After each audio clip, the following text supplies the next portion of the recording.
Estamos de volta aqui no nosso Repórter do Vale pelo canal 25 da NET. Eu quero dizer aos nossos telespectadores, se você quiser interagir conosco, é só anotar o telefone do WhatsApp, que é o 996-356527. 996-356527 é o nosso WhatsApp para você interagir, querendo fazer a sua pergunta, porque a partir de agora nós vamos conversar com a doutora Andréia Meirelles, ela é reumatologista e vai nos falar a respeito da doença lúpus. Inclusive hoje vai acontecer uma palestra em Guaratinguetá relacionada a essa doença. Doutora Andréia, muito boa tarde, prazer em tê-la aqui no nosso Repórter do Vale.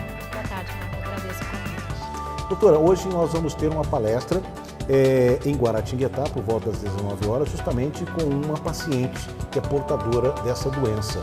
Por que a senhora está tentando movimentar assim, podemos dizer, no sentido de estar dando maior destaque para essa doença que não é tão conhecida entre nós? Por que isso, doutora?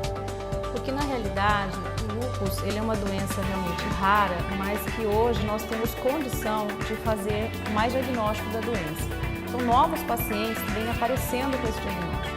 E é uma doença desconhecida e que alguns pacientes eles sofrem um preconceito por parte da doença, porque os pacientes acabam por apresentar muitas vezes lesões de pele, que as pessoas desconhecem se são doenças contagiosas ou não, e os pacientes passam por uma série de preconceitos. Por conta disso, essa paciente, que hoje está muito bem, teve essa iniciativa de divulgar a doença e divulgar para que as pessoas possam buscar tratamento, buscar autoajuda e melhorar sua qualidade de vida. Basicamente, o que é o lúpus? O lúpus, ele é uma doença, ele é o maior marcador da nossa doença autoimune. A doença autoimune é aquela onde o paciente ele tem um descontrole do seu sistema de defesa. Então ele produz os anticorpos, mas esses anticorpos acabam por contra-atacar o paciente ao invés de defendê-lo. E esses anticorpos eles podem escolher órgãos específicos e assim gerando sintomas de agravamento da doença. Certo. Agora, quantos tipos de lúpus existem? São vários tipos ou não? O lúpus, nós temos classificado hoje 3 tipos de lúpus, que é o lúpus eritematoso sistêmico, que é o mais grave, que é o que realmente acometem os diferentes órgãos e sistemas do organismo. Mas nós temos o lúpus cutâneo subagudo, que é um lúpus restrito à pele, e o lúpus discoide, que também é um outro lúpus restrito à pele, cabelo, unhas, onde geralmente deixa áreas cicatriciais bastante importantes. Agora, doutora, a senhora disse que são 3 tipos, né? Existe um mais perigoso que o outro ou não? Sim, o lúpus mais grave, o mais importante, é o lúpus eritematoso sistêmico, que é onde o paciente produz uma gama muito grande de anticorpos, que são anticorpos específicos ou contra o rim, contra o coração, contra o cérebro, contra a pele. E esse lúpus eritematoso sistêmico, ele pode realmente gerar uma grande incapacidade para o paciente. E é uma doença transmissível? Ela tem, por se tratar de uma doença genética, ou seja, o paciente nasce com sintomas, nasce com uma carga genética que favorece essa doença, ele pode sim ser transmitido entre os membros da mesma família, de pai para filho. Mas isso não é uma ocorrência de 100% dos casos, ou seja, 10% passam de pai para filho. Existem maneiras da gente tentar evitar isso através de alguns exames que a mãe gestante realiza, onde a gente pode identificar anticorpos que têm maior capacidade de ser transferido para o feto. Quer dizer, se você tiver contato com uma pessoa que tem a doença já em desenvolvimento, você acaba não pegando essa doença. Sim, exatamente. O diagnóstico precoce é o que determina a evolução da doença. A carga genética a gente recebe muitas vezes ou do pai ou da mãe, mas não necessariamente a gente vai desenvolver a doença, porque a doença ela precisa de fatores desencadeadores para que ela entre em atividade. E esses fatores desencadeadores, eles são fatores que estão no nosso cotidiano. Quais seriam essas causas, esses fatores? Podem ser alguns tipos de vírus, como por exemplo o vírus da mononucleose, que é uma doença infecciosa, ele pode ser um ativador da doença. Hormônios, que as mulheres principalmente fazem uso, ou como anticoncepcional, ou até mesmo com terapia de reposição hormonal. a gestação nas mães que já nem sabem que são portadoras desses genes para o lúpus, o cigarro e o nosso maior fator desencadeador é o sol. O sol? O sol. Uma exposição excessiva ao sol em pacientes que já são geneticamente predispostos podem fazer com que a doença entre em atividade. O lúpus é aquela doença, podemos assim generalizar e colocar um pouquinho mais explicativo ao nosso telespectador, que causa algumas manchas na pele, é isso? Isso. O lúpus ele tem uma gama muito grande de manifestação. As lesões de pele, elas são as mais visíveis e que geralmente são as que fazem o paciente buscar o médico. A lesão mais típica é aquela lesão conhecida como lesão em asa de borboleta, que é uma lesão avermelhada que pega na região da bochecha, na região superior do nariz. Ela é elevada, por isso ela lembra, por ser dos dois lados, ela lembra realmente uma asa de borboleta. Mas existem lesões de pele na região do decote, que a gente chama de V do decote. Podem haver lesões como se fossem picadas de pernilongo, lesões arroxeadas e lesões onde elas ficam sem cor, como se fosse uma lesão cicatricial de uma queimadura. O paciente que acaba desenvolvendo lúpus, ele tem o tratamento, não é uma doença que tem cura, mas tem o tratamento. E durante esse tratamento, doutora, ele tem uma vida normal ou ele tem que passar por algumas regalias, digamos assim, para que possa ter uma vida mais tranquila? Ou segue uma vida normal? O intuito nosso, sem dúvida, é devolver para o paciente a qualidade de vida dele, para que ele possa levar a sua vida o mais próximo possível do normal. O tratamento, ele depende do grau desse lúpus. Nós temos uma gravidade de lúpus mais leve ou lúpus muito grave.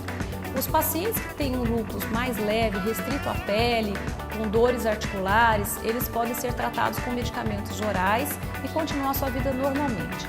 Pacientes que têm, por exemplo, um comprometimento do rim ou um comprometimento do cérebro, que são comprometimentos importantes, esses pacientes muitas vezes recebem tratamentos semelhantes à quimioterapia.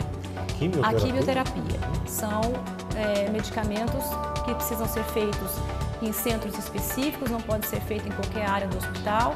Então esses pacientes, sem dúvida nenhuma, eles ficam com a sua vida mais restrita, mas isso temporariamente, porque esses tratamentos buscam devolver para o paciente a vida normal. Existe hoje graças a Deus as pesquisas avançaram muito e nós temos hoje uma classe de medicamentos, dita medicamentos biológicos, e que vieram a revolucionar o tratamento. São medicamentos que ainda não temos disponível com tanta facilidade no sistema público e nem mesmo no sistema privado, mas que alguns pacientes com intensas justificativas conseguem receber esses tratamentos. E eles vieram realmente para melhorar bastante a qualidade de vida. Por isso que a senhora acabou de nos dizer, isso aí me formulou aqui uma nova pergunta. Quer dizer então que o tratamento para o lúpus ele não é custeado pelo governo, é um tratamento particular ou o SUS acaba dando a possibilidade desse tratamento? Não, o SUS custeia a maior parte do tratamento. Esse tratamento, tanto esse quimioterápico, o SUS também fornece, o sistema público fornece, os tratamentos orais o SUS também fornece.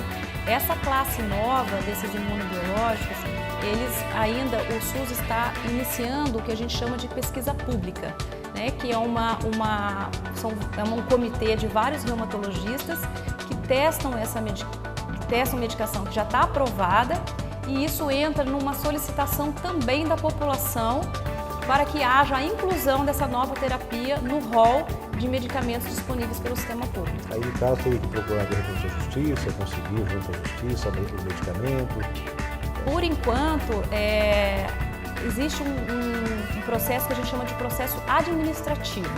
É um processo que não é judicial, ele é um processo interno dentro do SUS, onde nós médicos reumatologistas fazemos uma justificativa bem esclarecedora do tratamento do paciente, da gravidade do paciente, e esse processo ele vai para um centro específico em São Paulo, dito CDMAC, que fica dentro do Hospital das Clínicas, e ele passa por uma avaliação de reumatologistas e ele acaba sendo aprovado. Doutora, os sintomas mais comuns dessa doença, a senhora poderia destacar?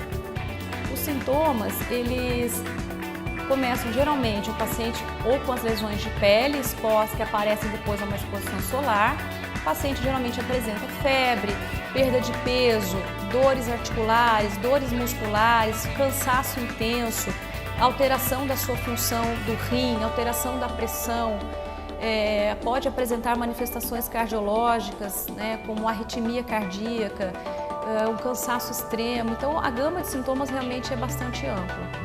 Então, qualquer fator desses tem que procurar realmente o apoio médico, né? A consulta médica. Sim, é um diagnóstico que... Porque esse diagnóstico também acaba sendo para outras doenças também, né? Sim, os sintomas iniciais, eles são muito vagos, muito parecidos, né? Muito também, parecidos.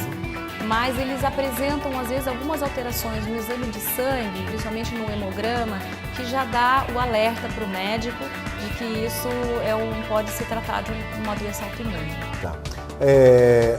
Os fatores de risco para essa doença. A pessoa, se não tiver o cuidado necessário, o tratamento, ela pode vir a óbito? Pode, né? Dependendo da gravidade desse lúpus, de qual órgão o lúpus acometeu, realmente pode ser uma doença que o paciente pode evoluir a óbito. Mas o paciente sendo bem assessorado, bem assistido pelo médico, fazendo uso regular das suas medicações, evitando o tabagismo, evitando a exposição solar, só fazendo uso de hormônios com orientação médica de perto, dificilmente esse paciente vai a óbito.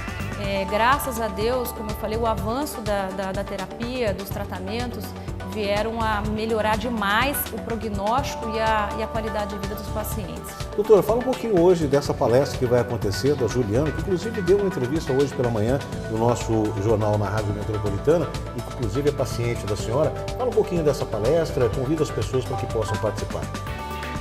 Então, essa palestra, eu tenho imenso prazer que eu vou realizá-la, porque foi uma iniciativa dessa minha paciente, que é uma paciente que, infelizmente, passou por momentos muito difíceis com a sua doença, uma paciente que teve um quadro bastante importante, e ela hoje está muito bem e teve a iniciativa de divulgar a doença por ela mesma ter passado por falta de informação, falta de acesso a medicamento. Ela apresentou muitas lesões de pele, sentia por parte, às vezes, das pessoas uma discriminação pelas lesões, e ela iniciou essa caminhada na luta contra o preconceito do lúpus. Então, essa palestra vai acontecer hoje na creche São Francisco de Assis, no bairro do Parque São Francisco, aqui em Guaratinguetá, a partir das 20 horas, uma entrada franca, para que todos possam se familiarizar e entrar nessa luta contra a doença. Recebendo aqui um WhatsApp, doutora, inclusive uma nossa ouvinte lá de Cruzeiro, diz que a senhora é médica da Aline, da cidade de Cruzeiro. Aline? Sim. Se não estou confundindo, a Aline, ela esteve ontem mesmo comigo no retorno. Advogada. Advogada. É a esposa do nosso amigo conhecido Peco, da cidade de Cruzeiro. Isso mesmo. A Aline esteve ontem comigo em consulta. Ela é uma paciente que está muito bem da sua doença. Ela teve a graça de poder engravidar, engravidou, tem uma filha linda. A Juju? A Juju. Conheço. E ela está muito bem, é uma das que tem vencido realmente a doença. Legal. Doutora, a senhora atende aqui em Guaratinguetá, no seu consultório? Atendo aqui em Guaratinguetá, meu consultório é na Rua Rangel Pestana, número 95. E estou à disposição para todos. A senhora me dizer aqui fora do ar que são poucos os profissionais nessa área aqui na região, doutora? Reumatologistas? O reumatologista é uma especialidade que está realmente carente no país. Nós temos muito poucos reumatologistas. Se não me falha a memória, hoje somos inscritos pela Sociedade Brasileira de Reumatologia, somos 4.000 para o Brasil inteiro. Então, sendo que a maioria desses reumatologistas estão concentrados aqui na região do Sudeste. Então, há realmente uma carência bastante grande desse profissional. Doutora Andréia, muito obrigado pela participação da senhora, boa palestra hoje lá, e que, sem dúvida alguma, com esse espaço que nós abrimos aqui, nós pudemos divulgar, orientar a nossa população, os nossos telespectadores em relação a essa doença chamada lúpus. Muito obrigado pela participação, por esses esclarecimentos, e boa palestra logo mais à noite. Muito obrigada, agradeço e conto com a participação das pessoas na nossa palestra. Obrigado, doutora.